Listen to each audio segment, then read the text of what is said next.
I'm Jerry Georgiadis. Welcome to Opinionated. Each week I've been opening up with the mantra, the premise, that the ability to discover the truth is outstripped by the capacity to manifest deceit. It may not be more relevant than today. Today our topic is terrorism, the portrayal of terrorism. We'll be listening to a couple of guests, experts in our first segment. Dr. Anne Ali, a research fellow, associate professor at Curtin University and a policy advisor to both state and federal governments on terrorism and counter-terrorism.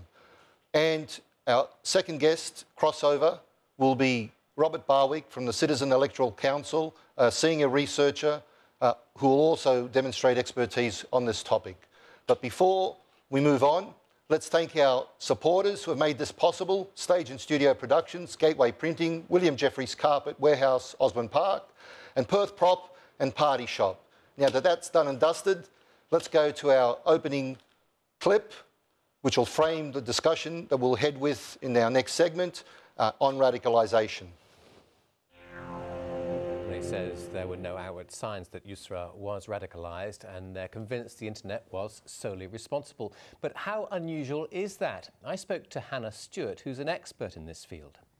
What we've seen over the last 15 years is an increase in online radicalisation, much in the same way as for the rest of us. The internet and social media has become more pervasive in our everyday life. So where people perhaps used to meet individuals in bookstores or in mosques or in community centres, we have an image of hate preachers. This is now just transferred online. What do you think they could have said to her? This was a girl who's doing very well at school. She wanted to be a dentist. But now she's joined a group that doesn't believe in education for girls, that believes in horrific violence. What could they have said to have turned her? I think it's very hard for most of us to understand this, but we have to think that the ties that we have to our community, to our family, to our country, how strong those are. What these groups manage to do is make young people believe that their ties to their religion, to their co-religionists, people who are being oppressed in Syria and Iraq, they try to twist that, to use that as leverage and then present themselves as the saviours of that religion, and that those young people need to go out and support them in order to advance their religion. Even though she's only a 15-year-old girl? Yes, well, the use of women by jihadist groups isn't that unusual. Usually they're a kind of supportive role, encouraging it's as mothers or as wives. But now what we're seeing with Islamic State is a real intent to shock us in the West. We've seen it with the brutality of the beheading videos, and now they're taking young girls, they're inverting that stereotype on us and scaring us. It's very similar to the use of suicide bombings. It's when they use as little as possible to strike as much fear into our hearts as possible. Briefly, Hannah, if she's there tonight and she's feeling frightened and she wants to come home, how hard would it be to get out of that situation? If she's worried about being criminalised on her return to the UK, I think she should come back. I think the government are very aware that there's a scale of individuals. There are some that pose a very serious threat. But would they let her go? The group ISIS, I'm not sure. I think it would be, now that they have her, I think it would be hard for them to let her go.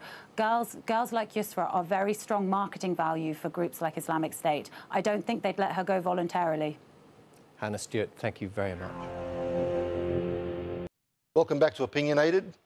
We'll start the show today, first segment, with Dr. Anne Ali, the eminent Dr. Anne Ali, who's an expert on terrorism, counter-terrorism, the portrayal of terrorism. And Anne, radicalisation, we're not going to be able to delve into this huge, vast topic, but let's talk about radicalisation and what it actually means. You've had a lot to say. Yeah, I have had a lot to say, actually. You know, the thing with radicalisation is that it's based on a lot of assumptions, a lot of myths, a lot of hypotheses, but no real actual evidence. And so a lot of the stuff that we're operating on, the policies that are made, the programs that are developed on the basis of myth and hypothesis. You know, there's no simple answer to why some young people become attracted to a cause or an ideology to the point that they want to commit an act of violence in support of that cause or that ideology. But I like to think of it more like a combination lock. You know, radicalisation doesn't occur in a vacuum. Someone doesn't wake up one morning and go, hey, you know what, I'm going to be radicalised and go out out there and commit crimes against humanity. So it's very much like a combination lock where you have three different elements to it. You've got the environment, you've got the social factors, and then you've got the individual factors. And within each of those elements, or within each of those factors, you've got a number of different things that make up that factor. So in environment, you've got global trends, you've got global issues like the current conflict in Iraq and Syria. In the social element, you've got the social circumstances and the social conditions in which an individual is operating and in which radicalisation and radicalising influences emerge. And then you've got the individual factors, individual psychology, personal trajectories, personal histories.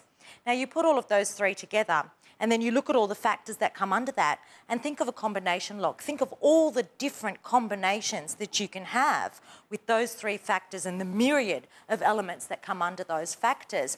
And you've actually got an extremely complex phenomenon. But can we actually, you've talked about a lot of risk factors inherently in that. What about protective factors? Are there any way protective factors that we can strengthen to reduce radicalisation? There are certainly protective factors. And I often say, you know, if you walk into a room of 6-year-olds and you say to them, what do you want to be when you grow up? What are they going to tell you? Most 6-year-olds will say things like, I want to be a policeman, I want to be a nurse, I want to be a truck driver, I want to be this. No 6-year-old stands up and says, I want to be a terrorist and kill people. So we're actually born with something called, or we're conditioned to, we're socialised to know what's right and wrong. And this is called moral engagement. And there's a point there where the kinds of narratives, the kinds of stories that violent extremist organisations come up with and sell in order to attract people use a mechanism called moral disengagement. But have we actually eroded the protective factors within society, that we've made people vulnerable to this fear-mongering of others that can actually radicalise people? I do believe so. I believe that there are social conditions that do very much erode those protective factors. One of the protective factors that we found is critical thinking skills, developing critical thinking skills in young people, reinforcing their moral engagement through telling of moral stories, through education, of moral type education. But when we've got a society which reinforces boundaries of us and them, these are the very conditions that allow violent extremism and radicalisation to thrive. Your PhD explored the mediated fear that's manifest between Muslim communities and the broader community. Yeah. Could you tell us a little bit about that? Because you're talking about potentially veils and layers of racism? Absolutely. One of the things that I looked at with my PhD, first of all, was what people thought a terrorist was, and then where they got those opinions from, and then what they feared about a terrorist attack. And what I found was I interviewed 180 people, so it was a huge study. That's yeah, huge. It was really, really big. But what I found was that among the Muslims that I interviewed, their fear of a terrorist attack wasn't just grounded in the actual fear of physical harm of a potential attack, but the physical harm of the backlash to a terrorist attack, the response to a terrorist attack, the alienation of that a response to a terrorist attack would occur. And their levels of fear were actually much higher than the levels of fear of the broader community and much more grounded in personal experiences of racism. If I may ask, because my own PhD research was in racism, unveiling the various layers, are we actually dividing, fracturing society, and are we creating underclasses? I believe that Australia, over the last decade or 2 decades or so, has certainly moved that way. You know, this is not I remember growing up in Australia and playing street cricket with the kids in the street. You know, where you had the garbage bin as the wickets. Nobody ever asked what your religion was. Nobody ever cared what your religion was. I think the Australia that we live in today is very much fractured along different lines, along lines of race, along lines of ethnicity, and certainly much more than it was in the past. Is that a global thematic, or is that isolated to Australia? I don't think it's isolated to Australia. I think that it is global, but I don't think we have strong leadership here in Australia to address that. Thank you, Anne. We'll move on to our crossover guest, Robert Barwick. I've introduced you from the Citizens Electoral Council, a researcher. You've been on the program before. What's your view on what's actually happening in the country and around the globe? Well, I look at it from the standpoint not of the personal motivation of the people that might get involved in terrorism, but the strategic agenda that sweeps them up, that uses them. So, because what we've witnessed, especially since 9/11 in the Western world, is terrorism has become very useful to the powers that be to be able to be the excuse for them to grab for themselves extraordinary far-reaching powers that strip us of our civil liberties, that the Australian country, people in a country like Australia think, when they hear about these laws that get passed, oh yeah, that's for rounding up radical Muslims, but the actual legislation never says Muslim. It can apply to anybody. These are laws that encroach on our civil liberties that are so extraordinary, but the government needs a terrorist threat to justify them, and also wars. We're in a global era of almost permanent war ever since 9/11, and the same people that should... If I put it to you, Robert, is that not the human narrative? Has that not always been the narrative that we've crafted wars and there's a dichotomy of the oppressor and the oppressed? Or are you saying that it's much more intensified now? Well, no, it's definitely intensified since 9/11. Of course, there is a more general version of that throughout history, but it's a repetition of a modus operandi that's always been wielded by imperial powers, if you can put it that way, right?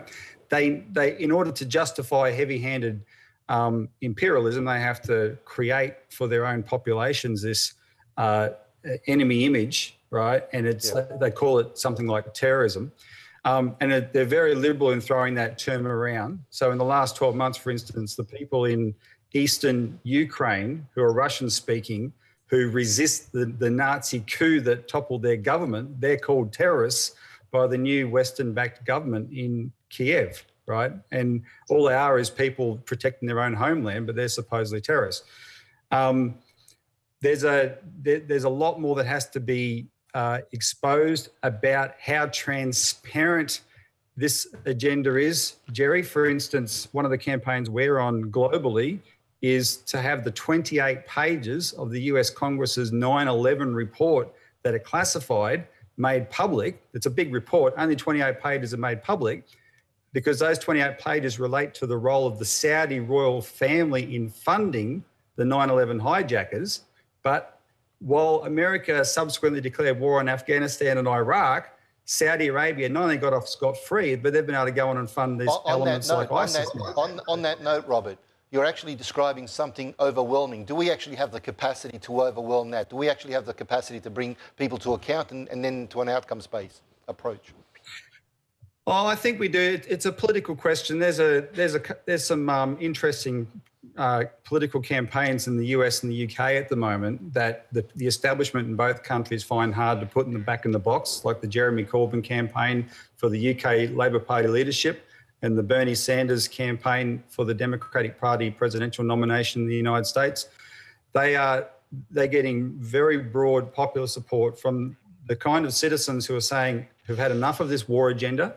They're saying enough is enough, and they're throwing their weight and their enthusiasm behind candidates who can actually make a difference. It's not, the world doesn't always have to be this way. You can make a difference, but the truth is what's most important, and people have to see through these transparent agendas. So, just take what's happening in Australia right now. It's good that we're accepting 12,000 refugees, but at the same time we're announced we're going to be bombing Syria.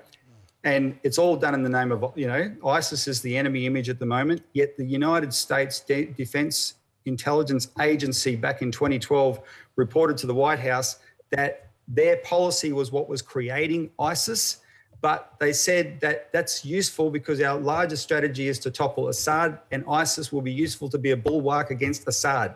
So we're supposedly we're putting our troops in harm's way, and the West is putting their own troops in harm's way against an enemy that our side created in the first place.